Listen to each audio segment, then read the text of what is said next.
বয়স্ক লোকদের মধ্যেও খামখেয়ালি, 60 বছর এখনো বিড়ি খায়। অর্থটা কি? কি বুঝাইতে চায়? আরে বুড়া মিয়া, 60 বছর বয়সে এখনো বিড়ি খান, আপনার লজ্জা হবে কোন দিন, শরম হবে কোন দিন, কবরের কথা মনে পড়বে কোন দিন। এখনো সাদওয়ানে রঙিন টেলিভিশনের মধ্যে আক করিয়া করিয়া রাক্ষসের মতো নাটক, সিনেমা, নর্তকীর নাচ দেখে। হায় হায়, এতক্ষণ তো ফোলাফান রে পাওনে ভাল লাগছিল। হ্যাঁ হ্যাঁ চাচা, এখন না চাচা এবার গা তাইলো, এতক্ষণ তো ভালো আছিল, ফোলা আনতে দুঃখ লাগছে করিয়া। ফোলাফান তো শুনছে এতক্ষণ, ওরা তো উঠছে না। এবার আপনি কদ্দুর শুনে কথা বলেন না, এবার আপনি শুনেন। ছেলেরা তো এতক্ষণ কেউ উঠে যায় না যে আমগরে এইভাবে দমকাইছে, কিন্তু ওরা উঠছে কেউ। এটা কোন কথা বলে? 60 বছর বয়সেও যার আখেরাত মনে পড়ে নাই, আফসুস আফসুস। কোরআন শরীফে আছে 40 বছর বয়সেই আল্লাহ বলছেন এবার দুনিয়া ভুলে যাও, আখেরাতের দিকে মনোযোগ। ওয়ালাম্মা বালাগা আশুদ্দাহু ওয়া বালাগা 40 সানা, 40 মানে 40। এরপরে দোয়া শুরু করো আখেরাতের, পরকালের। আল্লাহ তাআলা শিখাইছে। এই জন্য বাপ আল্লাহ তাআলা বলেন, জি আমরা শেষ করে দিচ্ছি, এই এক্ষুনি শেষ করে দিচ্ছি। তো এখন আপনি বলেন যে আল্লাহ তাআলা বলেন, বান্দা তাহলে তোমারে আমি বলতে চাই, এত লম্বা সময় লাগিয়ে আমি তোমাকে বানিয়েছি ভাত মাছ আর চাল ডাল, আর এই দুনিয়া শুধু ভোগ করার জন্য না, বরং নাবতালিহি নাবতালিহি, আমি আল্লাহ তোমাদের প্রত্যেককে বানিয়েছি পরীক্ষা করার জন্য, পরীক্ষা করার জন্য, পরীক্ষা করার জন্য। কি করার জন্য? কেন বানিয়েছেন বলেন না বাপ? কেন বানিয়েছেন সবাই বলেন? পরীক্ষা করার জন্য। লিয়াবলুয়াকুম, পরীক্ষা করার জন্য।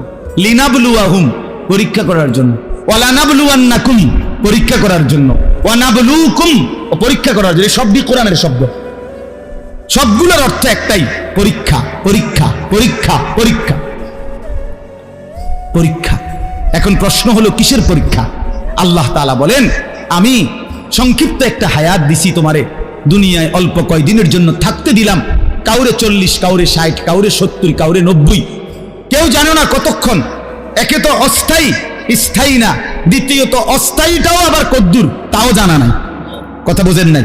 একে তো থাকতে দিছেন কি স্থায়ী না অস্থায়ী, আবার অস্থায়ী কদ্দুর এটা কর না। আল্লাহ বলে না, কইতাম না, বলতাম না, আমি জানি কয়দিন।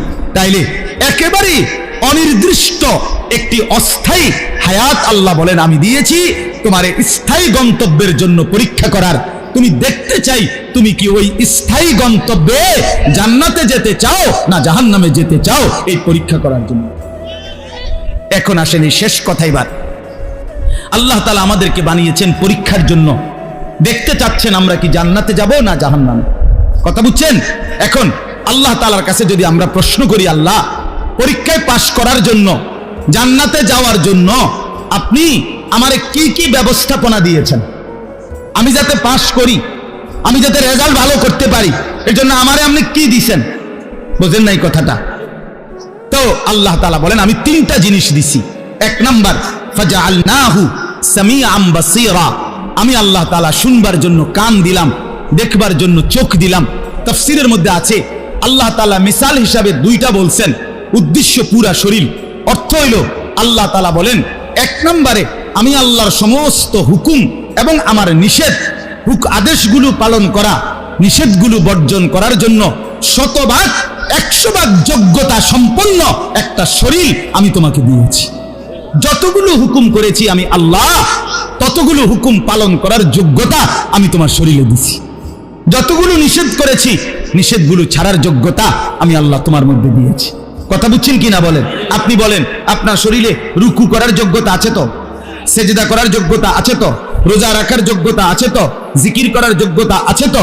আচ্ছা, একটা হুকুম এরকম নাই আল্লাহর কসম যে আল্লাহ তাআলা আমাদেরকে হুকুম দিয়েছেন অথচ আমার শরীরে সেটা পালনের যোগ্যতা নাই, এমন কোনো বিধান নাই, এমন কোনো নিষেধ নাই যেটা আমি পারবো না অথচ আল্লাহ আমারে নিষেধ করছেন না, এমন না। ফিতরাতাল্লাহিল্লাতী ফাতারান নাসা আলাইহা, আল্লাহ বলেন আমি প্রত্যেক মানুষকে আমাকে মানার, দ্বীনকে মানার সৃষ্টিগত যোগ্যতা দিয়েই আমি তাকে বানিয়েছি। সুবহানাল্লাহ। অতএব 1 নম্বরে আল্লাহ তাআলা আল্লাহকে মানার পূর্ণ যোগ্যতা আমাদের শরীরের মধ্যে দিয়েছেন। বলেন আলহামদুলিল্লাহ। 2 নম্বরে 2 আর 3 একসাথে বলে দিছেন, ইন্না হাদাইনাহুস সাবিলা।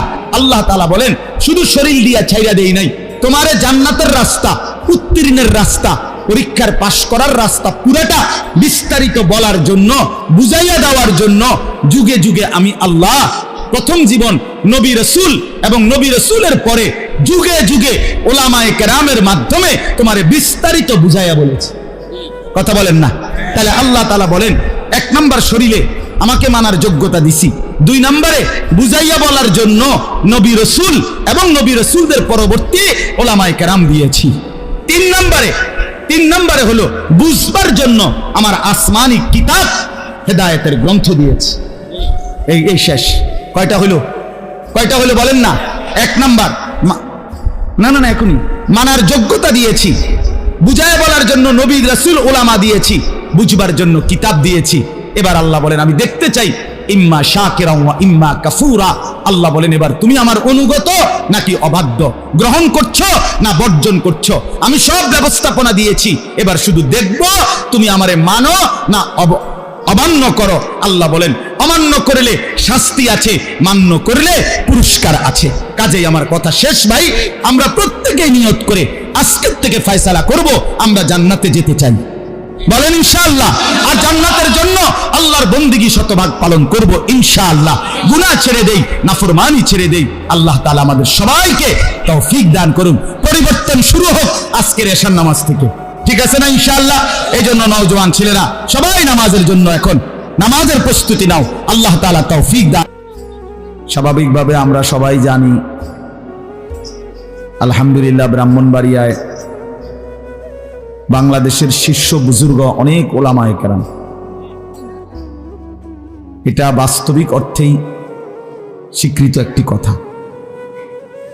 ছোটবেলায় আমিও ব্রাহ্মণবাড়িয়ারই ছাত্র ছিলাম, আমি দারুল আরকামেরই ছাত্র। দারুল আরকাম মাদ্রাসা আমাদেরকে দিয়েই প্রথম বেস, সর্বপ্রথম এই মেড্ডা পীর বাড়ি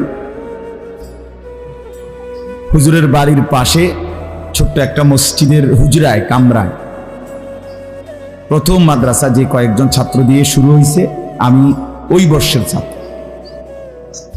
1992 বা 93 হবে। তো এই হিসাবে ছোট্টবেলা থেকেই আমার বিবারিয়ার সাথে সম্পর্ক। বড় হুজুর রহমাতুল্লাহ আলাইহি আমিন তখন ছাত্র জীবনে অনেক দেখছি, শহীদপুর মাঠে তাফসীর শুনবার জন্য অনেকবার গেছি। আমাদের দারুল আরকামও হযরত বয়ান করছেন। এই জন্য আসলে এখানে অনেক উপযুক্ত ওলামায়ে কেরাম আছেন, উপরেও আছেন নিচেও আছেন। এত ওলামায়ে কেরামের উপস্থিতিতে নওজোয়ান ভাই তোমাদের কাছে আমার অনুরোধ, সবাই মিলে দয়া করে আল্লাহর ওয়াস্তে শতভাগ আন্তরিকতা নিয়ে মহব্বতের সাথে গ্রহণ করার মানসিকতা নিয়ে মনোযোগ দিয়ে ওলামায়ে কেরামের নসিহতগুলো শুনবার চেষ্টা করো। আমার ভাই, এতে জিন্দেগির পরিবর্তন হবে, ফায়দা হবে। মনোযোগ খুব জরুরি, আন্তরিকতা জরুরি। মনোযোগী হলে, আন্তরিকতা নিয়ে শুনলে আল্লাহ তাআলা কোরআনের মাধ্যমে জিন্দেগির পরিবর্তন করে দিবে। ইন্না ফি যালিকা লাযিকরা লিমান কানা লাহু কলবুন আও আলকাস সামআ ওয়া হুয়া শাহীদ।